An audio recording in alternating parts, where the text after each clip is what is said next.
I feel that the mainstream sees that more than ever, that we need to be our own bank. We really need to hone in on these rights that we have as like, the adoption of the internet. Yeah, it gives us a lot of information, but it also takes a lot away from us. And so we're also seeing a lot of institutions maybe trying to take our Litecoin from us too. It's crazy. Grayscale's buying them all up. I'm looking, there's like, almost 2 million Litecoin held by Grayscale. And we're seeing these institutions start to pick up. But as we see the institutions pick up, I'm always looking for Litecoin. But there was news that came out, Charlie, and I don't know if you saw it, but the SEC said there was a list of cryptocurrencies that are definitely commodities, and there was a Litecoin right there. How do you feel about that?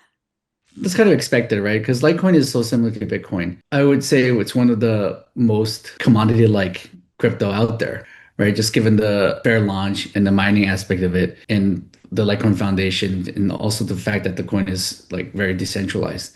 It wasn't a surprise to me, but it's good to see the SEC and the CFTC come out and kind of be very clear about their guidelines, because that's not always been the case, where they would regulate but not tell you like what you're doing wrong and then punish you afterwards, which is what I've seen when I was working at Coinbase, which is a horrible way to regulate, right? If you don't lay out the rules, how would anyone know how to play this game, so to speak, right? So it's great to see kind of like the guidelines being clearly laid out.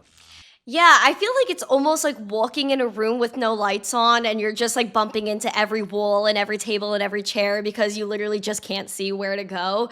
And I'm very happy to see that the SEC is coming out. It's clear and it's kind of written in stone at this point. Or although we're waiting for it to become a formal rule, it's at least highlighting Litecoin and its importance, especially because people don't even know that Litecoin is one of the most transacted cryptocurrencies out there.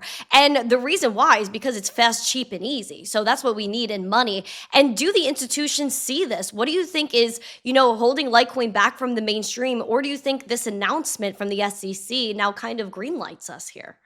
It does make it more safe for people to invest in Litecoin, knowing that the SEC deems it as a commodity and won't come crack down and sue people because it's a security. But yeah, I mean, I do see a lot of institutional adoption, and it's great that the Litecoin ETF launched, and also there's Light Strategy, the Litecoin, Treasury company.